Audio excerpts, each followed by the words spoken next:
I come in, ma'am? Come in, come in. Good afternoon, ma'am. Good afternoon, sis. May I? Sit down. Thank you, ma'am.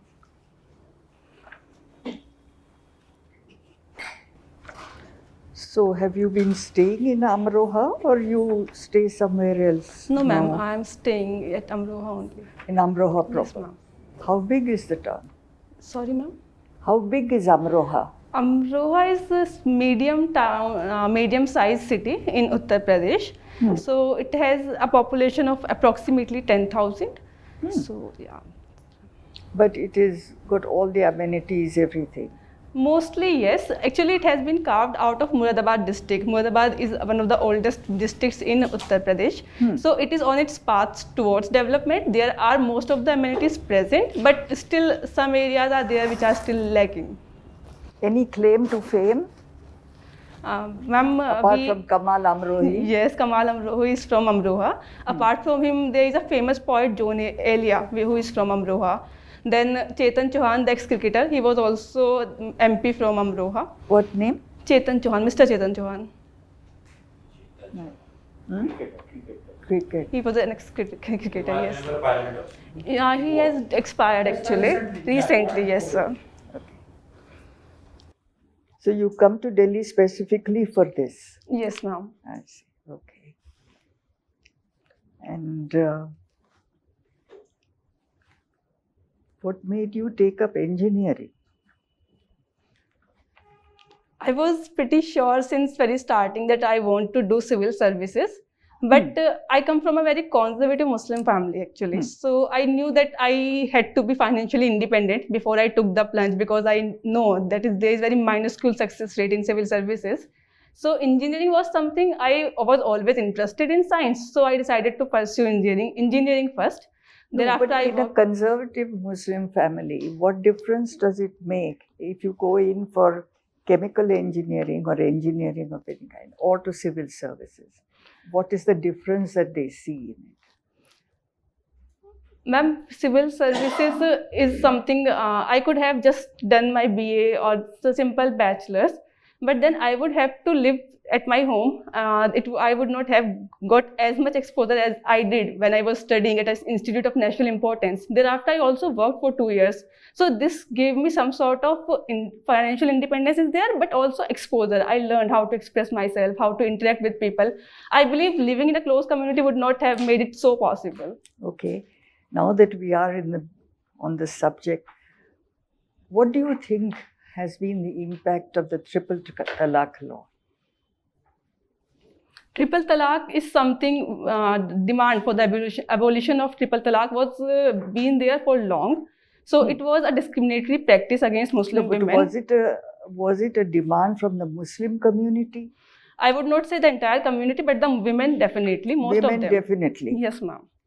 Yeah, yes. So triple talaq, it was a discriminatory practice where a person, where the husband could just say 3 words and the divorce was done and dusted. It was a case closed. And women, they didn't have similar rights. So this is a sort of inequality. Also, it leads to power imbalance in terms of your marriage, because you don't have that much agency. Is it being followed? I think, ma'am, I am aware of 2-3 cases in my own near and dear ones. I think it is followed. It is being They followed. filed a case, someone that I know, this happened, and they filed a case. Actually, it is being followed. So I would say that. And it's also very bold that you have opted for foreign service as your first preference. Yes, ma'am. That's quite remarkable. Thank you, ma'am. For, as you say, from your close community to take that step. You'd be allowed to go abroad alone? Ma'am, initially when I moved out, so I was the first person from my family to go outside the home, to stay at a hostel or to study. There was very much resistance, but I was adamant. I fought. They understood. Now there is some sort of understanding between me and my family. I tried to convince them, and they are now seeing me that I can do this. They see some sort of potential in me. So when I talked to my father after the results, I didn't tell him beforehand that this is what I am aspiring for. But when I told him and I explained to him why I want to do this and what are the job roles that I see myself fit for. So he agreed. Okay. Thankfully, yes, ma'am. Now, in the civil services, what are the jobs that you would like to do? Which areas? When I say that there are several ministries, I'm not saying a specific job, but which particular area would you like to work in? Ma'am, I would say health. Health? Healthcare is something that our country is lagging. Not only at the primary and secondary level, even at the tertiary level. We have such less hospital infrastructure is not there, capacity building of human resources, the doctors, nurses, even the labs now that we are seeing COVID cases. So we are lagging behind, and this is something which affects almost everyone. So what is it innovative policies that you can think of? I mean, apart from the usual improving the health infrastructure and specifically for the pandemic, but pandemic is not a long-term issue, but on long term, what would you suggest which hasn't been done before? Ma'am, there are a lot of things are being done. I'm really impressed that we have been working on and upwards in this field. But I think somewhere the one area that we are lagging behind in is access to healthcare. For example, in hilly areas, in tribal areas, so when people fall ill, there is a saying that when they fall ill, they just die because they can't reach their hospital, even the PHCs or CHCs. So I think having some sort of cheap, low-cost transportation. Recently, I was reading about some bike ambulances that our district collector has unveiled in tribal area of Chhattisgarh. So it's called Sangi Express. They just, ASHA or ANM, they call someone from the community. They have bikes, they know the terrain. So they just take the patient to the healthcare. And they have been able to save a lot of lives because golden hour is there. If you get if you get treatment during that hour, so a lot of lives could be saved. So I think this model can be replicated. Apart from the healthcare infrastructure and all those deficits in that, what is one major issue in healthcare in India, because of which India's comes down in the world development index? World Development in Human Development Index takes stock of your expected years of life. So I think maternal mortality rate is there. Maternal mortality rate is there, which is quite high in India. Then infant mortality rate also is high. And even though our life expectancy, the average life expectancy is increasing, but the quality of years that we live, the healthy years, they are very less. So most of last phase of our lives, mostly people, they spend in disability or not being so happy. So I think we need. There's one particular thing that we need to make up on, and that is child nutrition. Yes, ma'am. Thank you, ma'am. Child nutrition is what we need to emphasize on in the long distance. Okay. Thank you, ma'am. First of all, a little clarification, please. You said your favorite area would be health, but there's no chance that in civil services you will get to do that. Since your first choice is foreign service, you cannot get IAS, and there is no other service which looks after health. How will you get it? I totally agree. Sir, as far as ma'am's question was concerned, so I was taking it as a hypothetical situation. Hypothetical. But even if foreign services, doesn't matter. Fine. When we talk of Indian economy doing well, otherwise we hear a lot about economists and even politicians talking about increasing the GDP. Everybody talks of GDP in trillions. How will increase in GDP make India a better place to live? Sir, I think I would say increasing the size of pie. First of all, we need to have a big GDP so that we have more resources at our disposal. Then only we can spend those resources.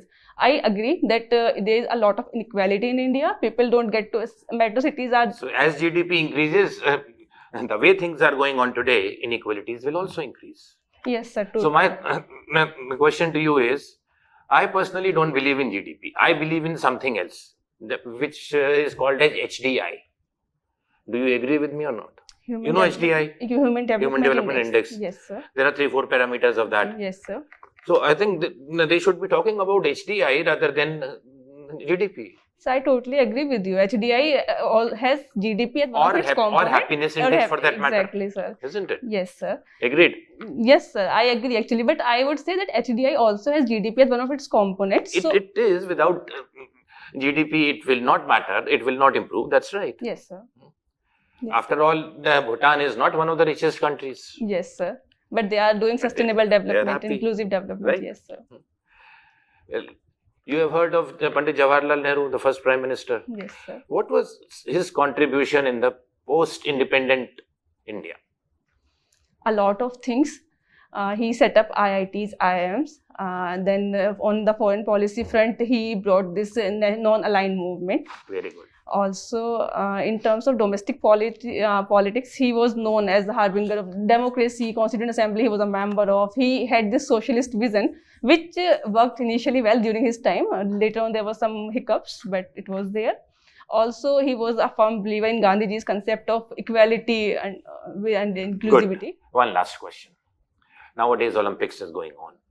So whenever Olympics is on, everybody is taking a lot of interest. So one of my neighbor's kids asked me a question. Why is it that every time Olympics is there, we watch on the TV only? Why can't I see Olympics? Why Olympics is not held in India? Yes, sir. So should India hold Olympics or not? With your reasons. Sir, as a developing country... Of course, the question means, should India make an attempt to? Okay. It's not up to you. It's the body which will decide. Yes, sir. So, as an aspiring nation, it is very natural for us to aspire to hold Olympics. But I think time is not right yet because we had our experience. What's wrong with the timing? We had our experience during Asian Games or Commonwealth Games. We did very well in organizing Asian Games and Commonwealth. It did, but there were allegations of corruption. There was infrastructure. Allegations of corruption, there in so many things. You will stop doing big things for that. Okay, so I have a few more things to add. Then mostly, first when we create the infrastructure, we need even after games are done, we need to look after its maintenance. And in India, we I think can't afford still. Plus, what you call is the burden of maintenance, I call is it an opportunity for the budding sports persons. If the infrastructure is there, it will be used. Yes, sir.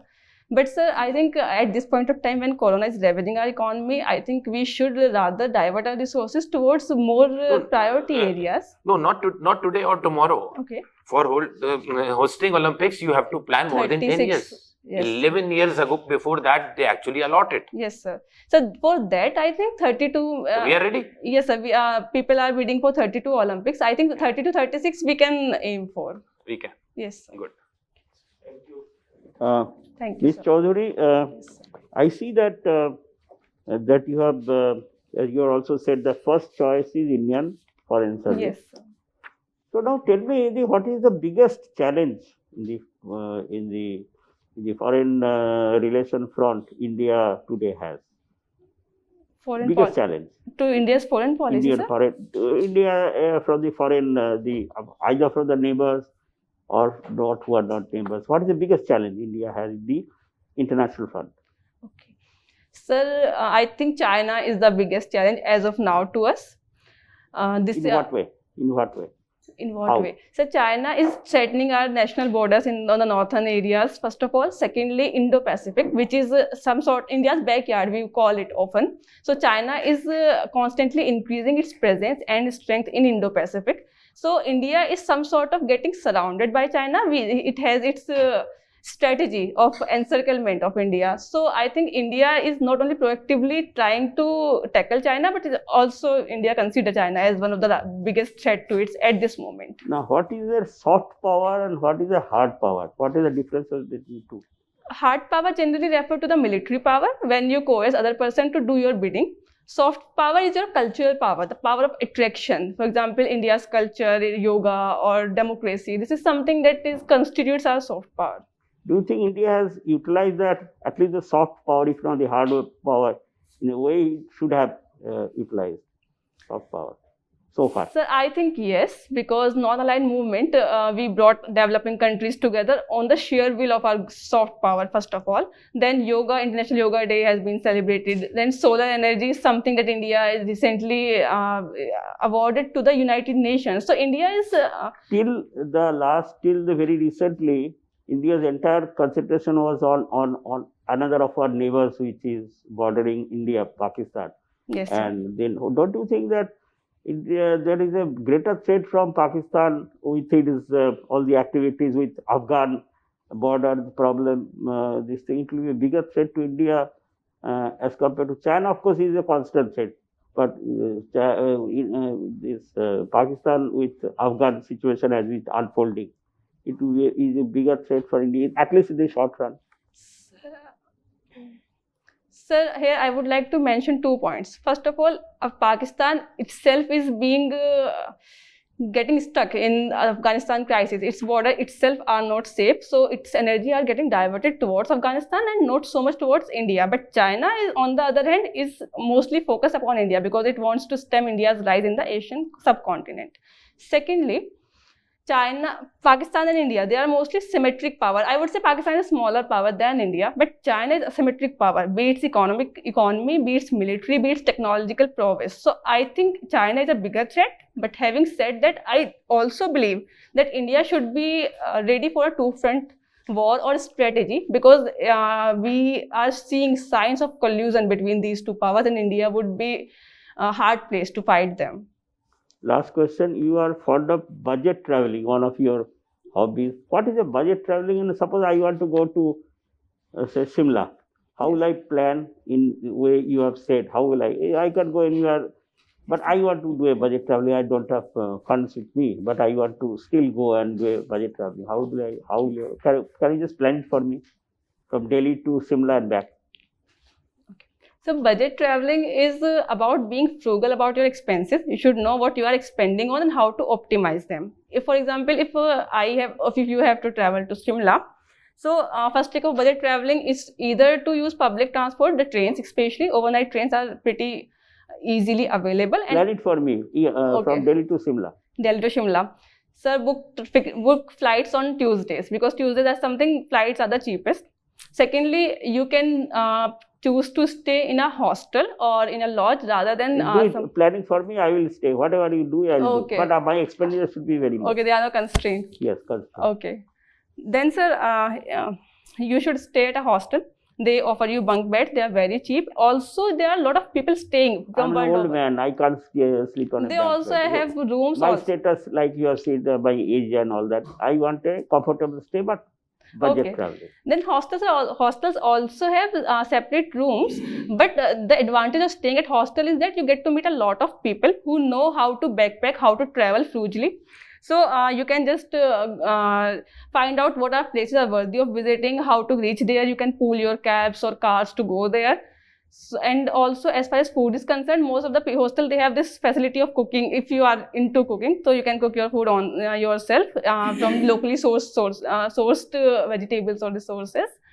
And apart from that, most of the places, they have guides, so you can skip the requirement for guides. You can use YouTube, because there are audio tours on the YouTube about most of the famous places, including Shimla.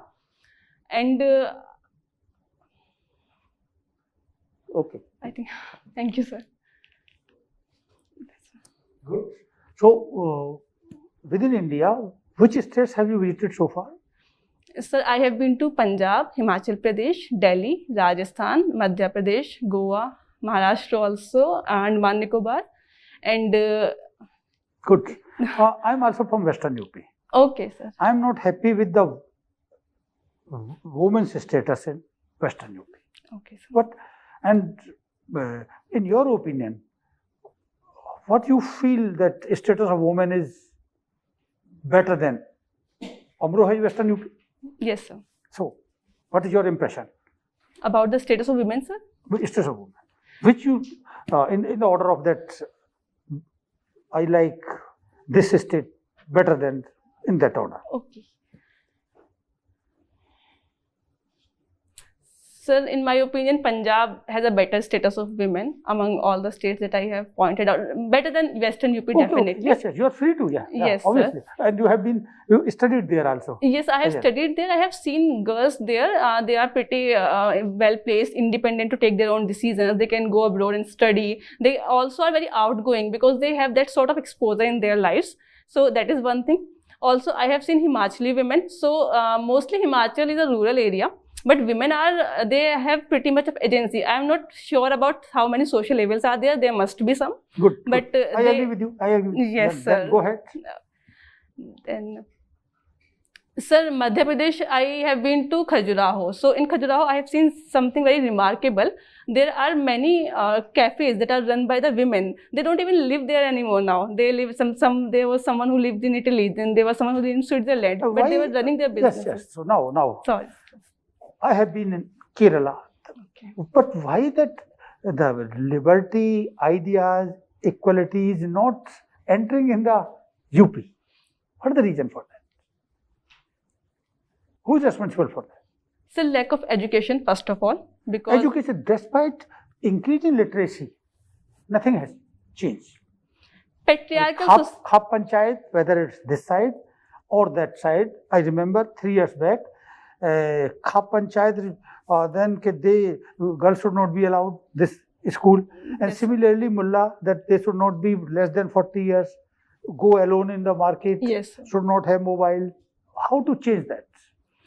So patriarchal mindset is something that I would say is responsible Suppose in you are UP. posted there as district magistrate. What step will you take? Western UP, sir? Western UP. Okay, sir. Sir, if I were posted as district magistrate in, let's say, Amroha. So Amroha is some sort of rural district. I would say, first of all, I would focus upon their health and education. Because if they are healthy, if they are educated, they are well aware of their rights. This is demand-supply situation. So if there is demand, there is supply. Secondly, they get exposure. They get to know how world is like. What is that percentage of literacy of women in UP? Muslims and Hindu? Sir, women literacy is somewhere around 68%, I think. Overall. Overall. Then the women's literacy is for both communities. How much? So I'm not sure the exact numbers, but I believe Muslims must be less because most It is of around the women 40 or so. So that the first step is like that. might be, sir. Yes, sir. Then secondly, I think providing them employment opportunities, because once they get their own agency in their lives, they are able to take their own decisions. For that, That's good. No, there is a very famous IAS officer, N.C. Saxena. okay, sir. His book is Why IAS Failed. Okay. One of his comment is, the poverty of Muslims are much more, but not only administration, community is also equally to be Definitely, blamed. sir. Definitely. How to get out of that community? How to change that? What's the way out? So I believe change starts from your own self, from your homes. Therefore, if I have been born into one such home, so I made sure that I talk to my siblings, my cousins, and to expose them to the things that there are a lot of opportunities lying outside. With time, if there is demand, if people demand that we want, But they must be changing now because of so your success. change is coming, I would say. But I am surprised your father is a manager. Yes, sir, he So is. despite he being in such a post, Yes, sir. even then you call it a conservative family. Yes, sir. So because in India we have this separation of personal and professional lives. Also, he has been promoted as a manager for some time back only. Initially, he started as a clerk, so there was not that much exposure to him as well. So I this is would not not question blame of designation. Yes, So, sir. you educated, but last, him. Yeah, the so that- women who inspired you from India. Sir, lot of women. Yes, yes. Miss Vijayalakshmi Pandit. So she was the first ambassador to UN, to India's first ambassador to United Nations. Also, there's Maharani Amrit Kaur, who was first health minister. Then currently, I have been following all It is not Maharani, it is Rajkumari. Rajkumari, sorry, yes, sir, Rajkumari Amrit Kaur. Okay. Then, sir, currently from the sports, there is PV Sindhu and Mirabai Chanu. In fact, she fought such odds to land herself there. So she's also inspirational to me. And, I think that's all. Kalpana Chawla also last year's. Okay. Thank you, sir. Banerjee and Mayawati does not inspire you? So, you are right actually, but I think this has got to do because politics is always a grey area. There are no blacks and whites. So Good. we are Then why Kiran Majumdar Shaw? She doesn't inspire you? yes, sir. She is very inspiring. I agree to that. What Just about that- Chanda Kochar? Chanda, yes, sir. She no, sir. Chanda Till- Kochar. No. Chanda Kochar, Till she has something a- bad happened. Yes, sir. Before she had that, she was a material great character. inspiration to many. Yes, sir. Hmm? I would agree to that. Yes. Now, again, I will come to, I just wanted a small query. You said that you have a very conservative family, but you are well read, well studied, well traveled also. If this is the definition of a conservative family, then I think every family should be conservative. Sir, growth is a constant process. What you are seeing right now is me 12 years after I started going out, I started college. When I used to travel initially, my family didn't even know I was traveling. I used to go on group trips from the college itself. That's So how budget will this traveling happened. trait be translated to your service life also, where your boss will not know what you are going to do? Sir, family is different and professional life is different. There are well laid out standard operating procedures in professional life. In family, I think there is some sort of separation of individuals. My parents, they have their own. Appears you are some sort of a rebel. I would Anyway. not say rebel, but Anyway, come to the Okay. assertive. Fine. yes, sir. Tell me, one of our well-known journalists, Mr. Danish, he Yes. died in Afghanistan. Yes. Very sorry affair. Why do you think that India did not lodge a complaint or raise this issue under Geneva Convention?